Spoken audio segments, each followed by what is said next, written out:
Assalamualaikum warahmatullahi wabarakatuh. Nama saya Faisal Mustafa dan saya seorang Paddy Master Instructor. Kali ini saya nak membincangkan dengan korang kerja ataupun kriteria menjadi seorang dive professional dan kenapa ramai orang suka menceburi diri dalam aktiviti scuba diving.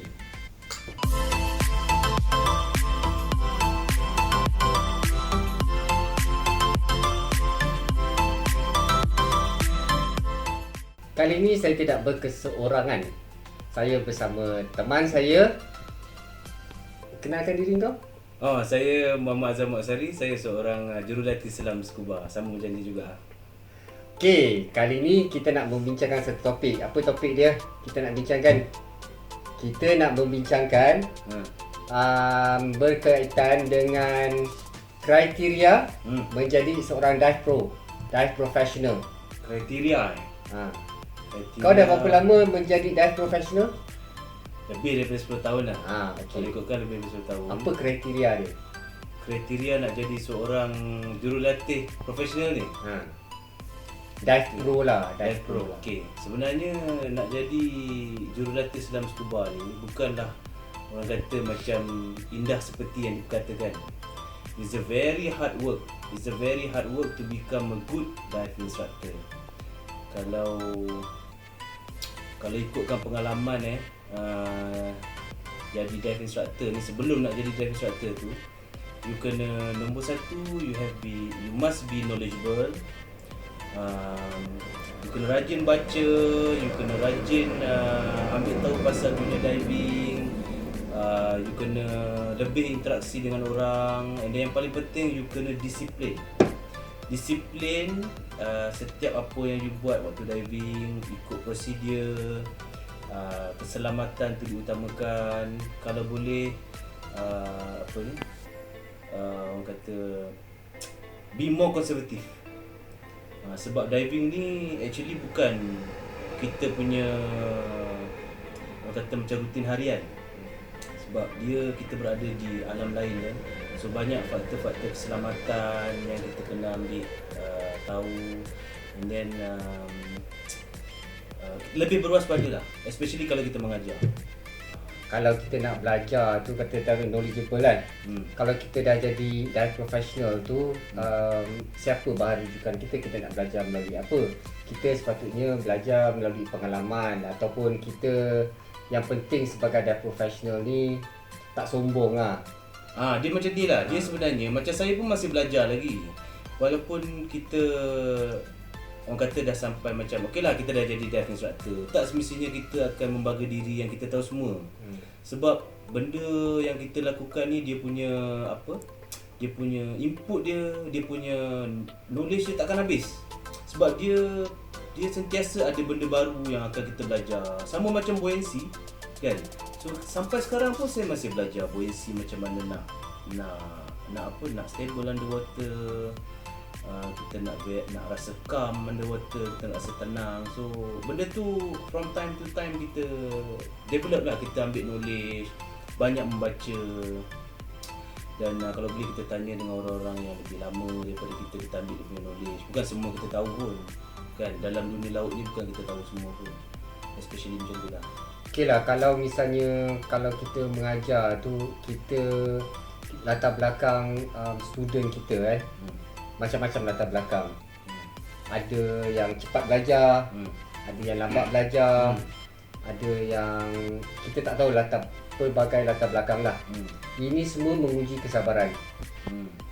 So macam tu. So kalau kita mesti banyak bersabar. Mesti bersabar. So mengajar sesuatu yang bukan orang kata benda yang biasa orang lakukan, orang akan rasa takut. Okay, so kita as a instructor, kita kena counter ketakutan orang tu. Kita kena bagi input pada dia, apa yang dia perlu buat supaya dia sentiasa orang kata bersedia dengan apa benda yang dia nak buat. Tak semestinya kita terus macam paksa dia buat kan. So kita slowly.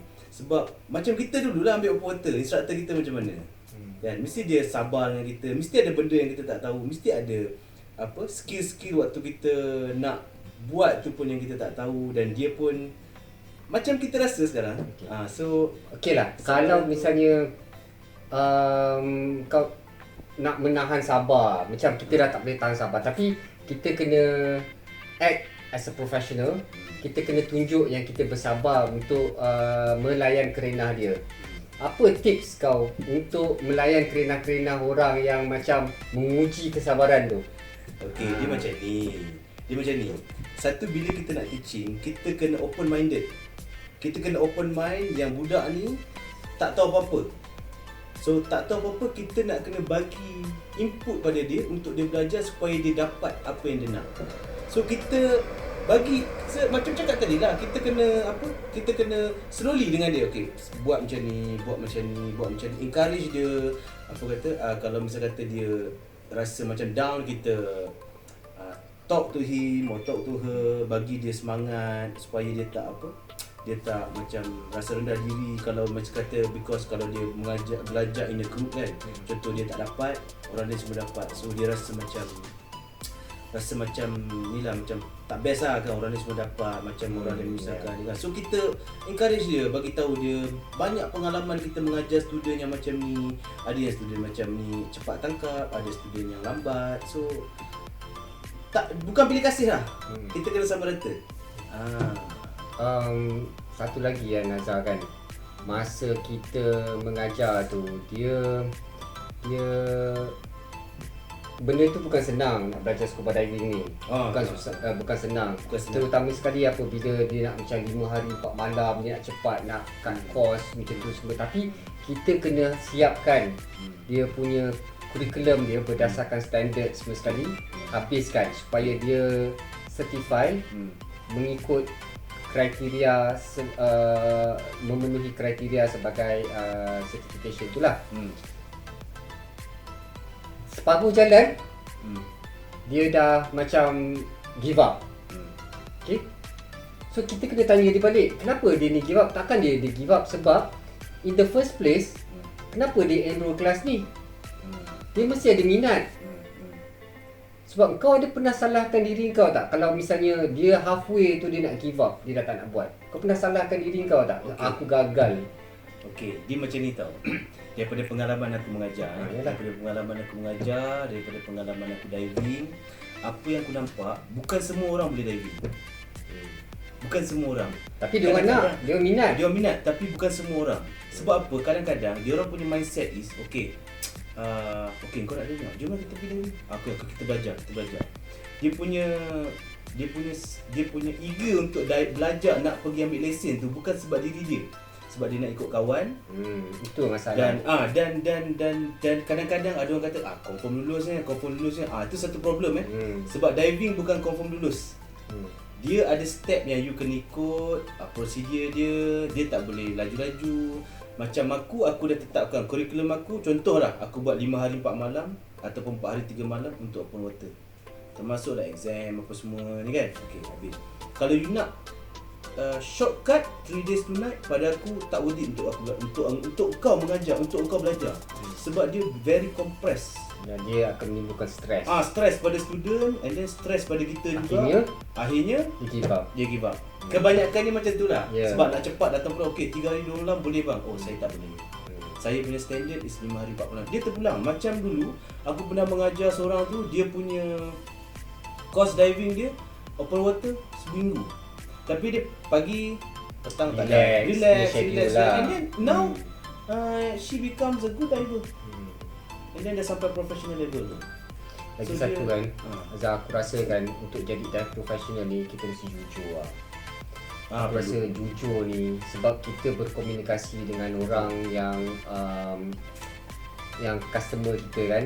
Dia memang student kita, tapi pada masa yang sama dia membayar untuk itu, dan kita harus macam scuba diving ni is an open market. Kita boleh letak harga setinggi-tinggi gunung ataupun serendah apa? Serendah tanah. Serendah harga kan. So dia akan tanya kenapa yang itu murah, kenapa yang ni mahal. So kita ni provide service, kita tak jual barang. Okay? Kita jual barang, so kita kena jujur kenapa kita letak pada harga tu. Kenapa? So aku rasa lah kalau misalnya student ataupun customer tu faham apa yang diperuntukkan oleh satu-satu agensi terhadap untuk satu-satu certification tu, dia akan terima juga. Macam mana tinggi pun kita letak harga, asalkan kita jujur dan kita ada quality dalam kita punya servis yang kita bagi, itulah. Selain daripada tu apa? Dia satu lagi macam ni tau. Sebab kau cakap jujur kan. Dia sebenarnya bila kita mengajar, orang lain tak tahu sebenarnya apa kita ajar. Tapi kita ada standard untuk kita ajar. Okay? So standard tu kita belajar sebelum kita nak dapat instructor.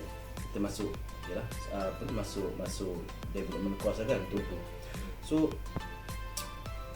kita nak mengajar, kebanyakannya apa yang kita belajar ni adalah safety lah. Okay? Contohlah kalau kita nak buat 3 hari 2 malam, let's say lah 3 hari 2 malam with a certain price, kan, setengah harga. So 3 hari 2 malam tu, pada kita, adakah cukup untuk kita mengajar setiap apa yang sepatutnya kita ajar kepada dia? Faham tak? Kan?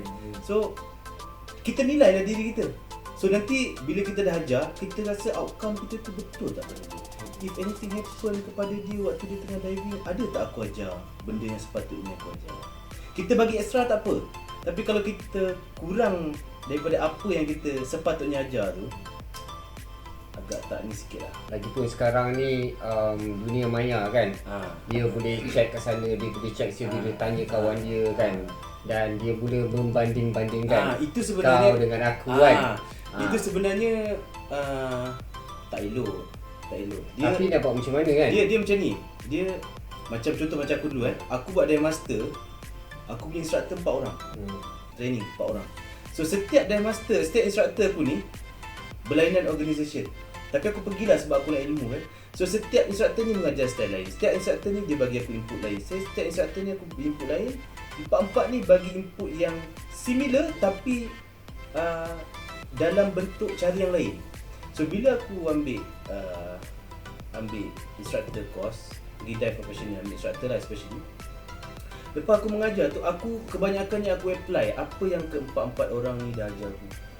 Okay? So sebab tu bila kita tengok orang instructor ni kenapa mengajar macam ni, instructor ni kenapa mengajar ni, tak boleh. Sebab dia punya instructor lain pendekatan, kita punya instructor lain pendekatan. Tapi dia very similar sebenarnya. Style dia, tapi actually dia very similar. Macam kau lah kan. Aku style macam mana? Tak tahu lah kau mengajar macam mana, aku pun tak tahu lah kan. Tapi kita approach instructor jangan main ni YouTube aku kan, kau tak boleh cakap benda tu kan. Tak, bukan. Maksud aku, cara kau mengajar lain, cara aku mengajar lain kan. Kadang-kadang kita pun bertekak-tekak juga asal kau mengajar begini sekali. Tapi at the end of the day, bila kita tengok standard, oh okay, mungkin cara penyampaian kita a bit different. Tapi kita back to the tapi berdasarkan kepada standard yang awal yang ada. Yang ada lah. Normally macam tu lah, sebab comparison ni pada aku subjektif lah. Aku rasa dan Azhar, satu lagi faktor yang aku rasa kita tak boleh nak tolak tepi adalah kita fitness. Kalau kita tak fitness kan, kalau kita tak fit, susah nak bekerja. Sebab apa? Kita nak turun air, nak angkat barang. Lepas tu kadang-kadang student tu sendiri, dia pun tak larat nak angkat barang. Siapa yang nak angkat barang? Kita juga nak angkat barang dia. Kita nak angkat barang kita.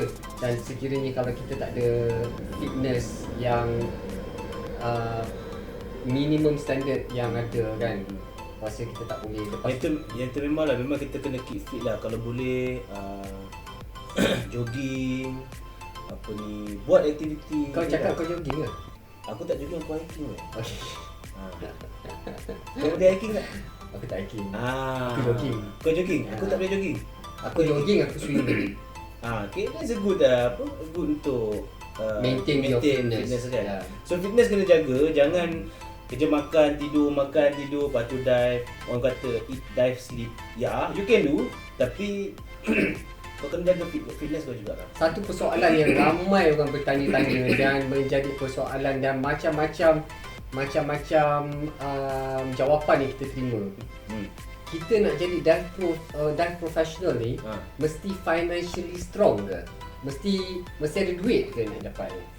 Mesti ada duit ke untuk menjadi seorang dive pro ni? Oh, okey. Dia benda tu subjektif lah. Kalau kau minat benda tu, dan kau betul-betul ada passion untuk ke arah tu, you can do it. Kau mesti pastikan yang kau akan dapatnya. Dia tak semestinya orang kata kalau financial ni kan, ya itu satu kelebihan lah kan, tapi kalau misal kata kau tak financially tak berapa strong, tapi kau minat ke arah tu dan kau achieve benda tu mungkin akan jadikan kau lebih maju.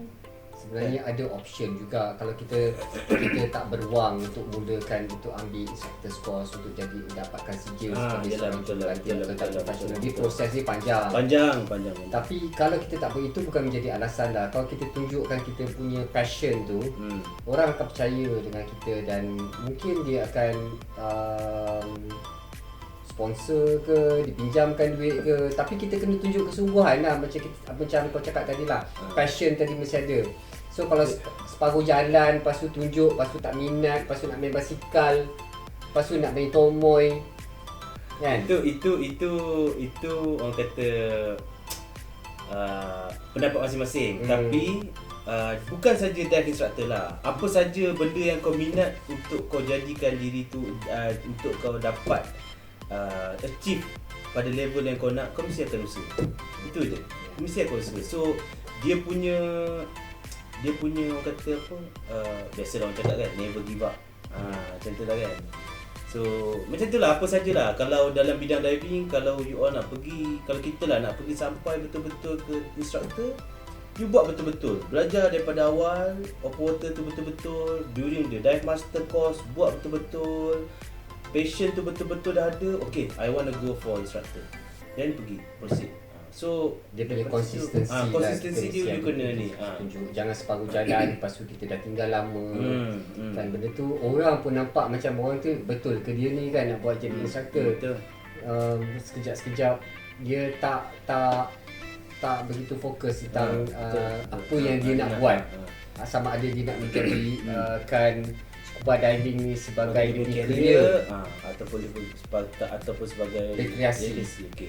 So yang penting nombor satu, you kena ada disiplin. Yes. Yang kedua, you must be knowledgeable. Kena ada ilmu. You kena belajar apa saja yang ada dalam laut orang cerita, you ambil sebagai ilmu. Jangan orang kata macam tak. Jangan sombong untuk belajar. Jangan sombong untuk belajar lah. So memang you kena menuntut ilmu lah sebenarnya kan. Konon-konon dia dah jadi instructor, dia dah macam tak nak dengar cakap orang lain kan. So yelah kan. So dua ni memang you kena. Kenapa kau senyum? Aku peli orang ke?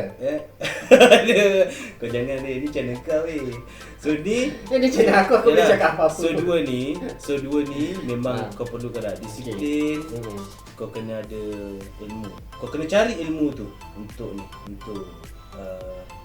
capai apa yang kau nak. Lepas tu tadi kita bincang panjang lagi. Ni dah rumusan dah 2, 3. Jujur. Kita mesti jujur dan bertanggungjawab. Aku rasa lah tu bertanggungjawab tu as a human betul. Jujur as a human betul. Tapi knowledgeable ni as a human, cari ilmu ni as a human tak ramai orang cari. So ilmu ni kau kena penting.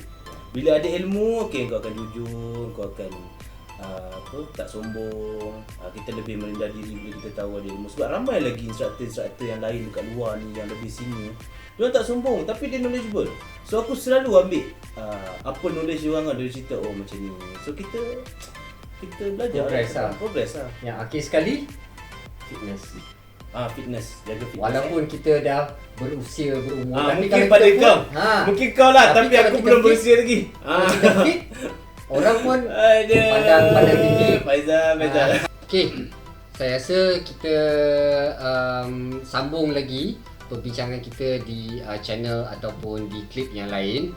Saya ingin mengucapkan terima kasih sebab apa? Sebab menonton lah Azhar dan aku sekali lah.